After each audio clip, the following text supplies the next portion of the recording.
Okay, this is going to be my last reading of the day. And we are going to do the Wild Woman cards.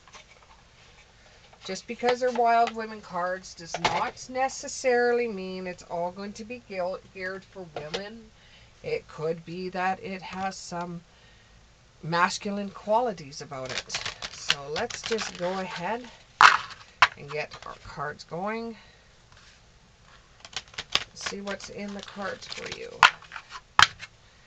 Okay.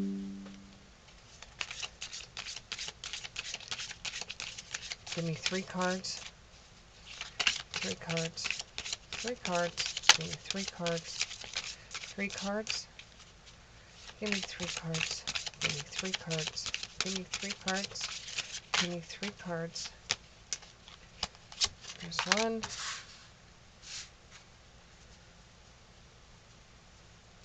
Cooperation. Give me 2 cards.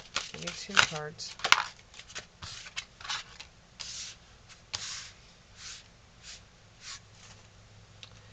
A new beginning.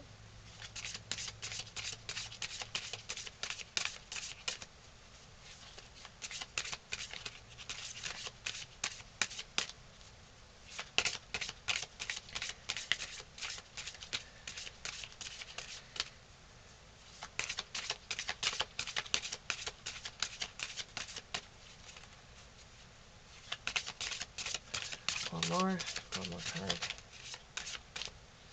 This one's like burning my hand. Okay.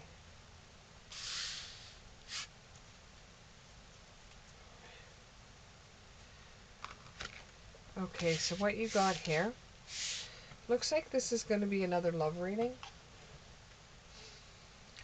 What you have is cooperation, a new beginning, and furious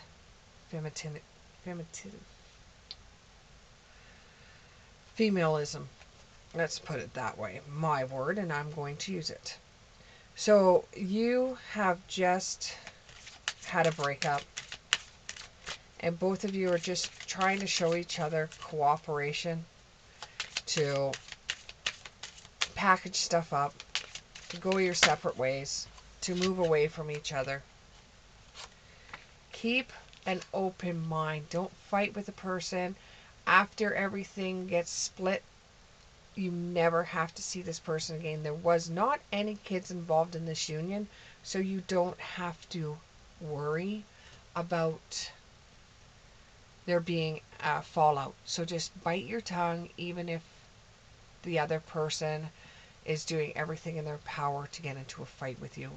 When they do that, it just means they still have love for you, but you just both aren't compatible. You thought this may have been your soulmate, and in a way it was, because you learned a lot from him or her. Your next union that you make with somebody is going to be different than your normal type or your expectations. And for you, that may be right up your alley, because, you know, every guy that you have chosen for your type or your expectations, you know, they never seem to work out for you. A great love is worth taking the steps you're guided to take. It's like going into a crystal shop and you're being called to a certain crystal. The crystal is uglier than ugh. And you don't know what to do because this crystal's ugly. But for some odd reason, it hits a nerve for you. And the ugliness is actually turns into sweetness and beauty.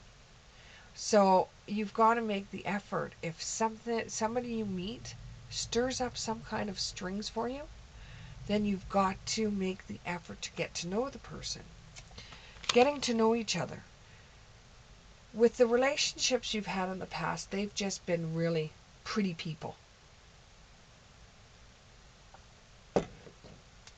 And this has, in a way, stopped you from arguing with the person because they're just so pretty. You don't want to argue with them. You don't want to fight with them. You just want to look at them all day because they're just so pretty.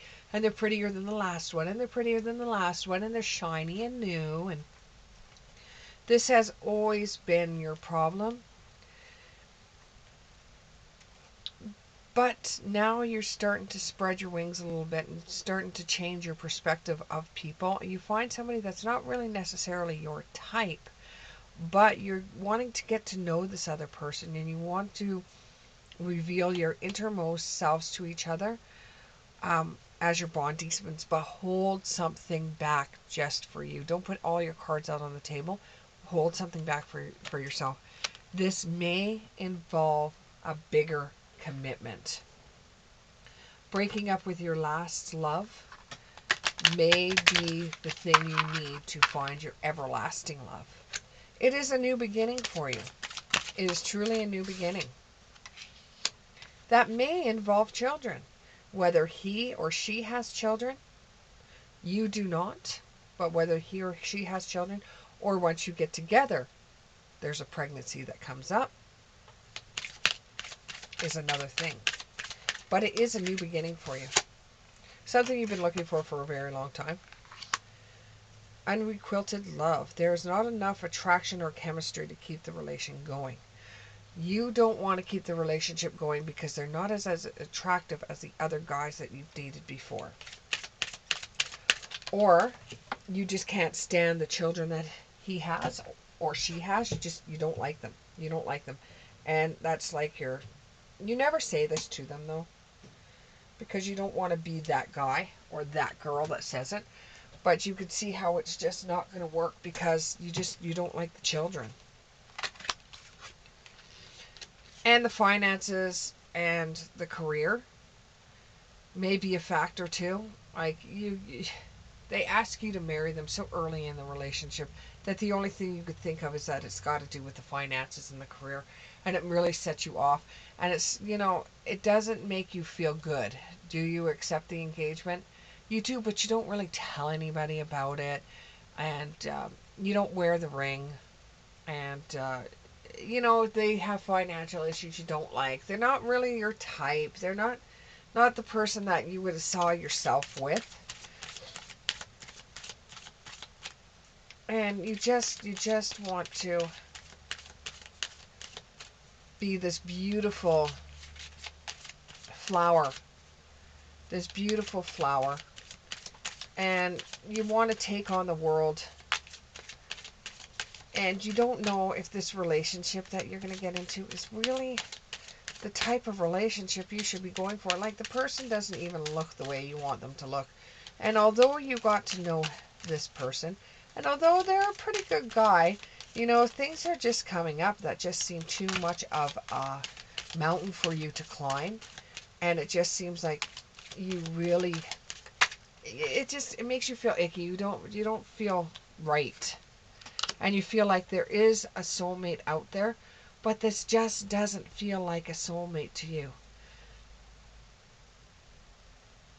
There's nothing really wrong with the person.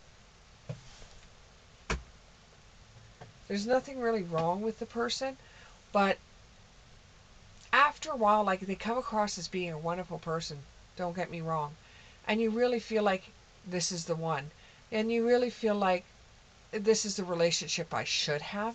But when you think about it, and you think about how you just came out of a bad relationship right into another relationship with an engagement, you stop and go, wait a minute. There's finance problems there. There's children that either don't like you or you don't like them. And you're just like, should I really get into this relationship? There's got to be more for me out there. Was this just a rebound? Is there a soulmate out there? So you're looking for spiritual help. And you deserve love. But not this way. And it just makes you feel a little saddened. Because the guy's an alright guy. And, the family is an alright family. But the family's an alright family. but you just don't see yourself being a part of any of it. You don't like their sister. You don't like their uncle. You just don't like the family. You just don't see yourself, and the things that you don't like are becoming bigger and bigger and bigger. Stay optimistic about your love life. Just because you were in a breakup and then this next relationship's going to end up in a breakup does not mean there isn't somebody out there for you. It does not mean that you won't eventually find a soulmate. It does not mean that everything is so negative out there. Stay optimistic about your love life. Positive thinking and faith will bring you a romance. You've got to trust that the universe is working for you and to have a little bit of faith and maybe free yourself. Right now is the time for you to be taking back your life, not taking in a new romance. Maybe you just need to touch base with yourself. If this reading resonated, please click the like button, subscribe, and we'll see you in the next one.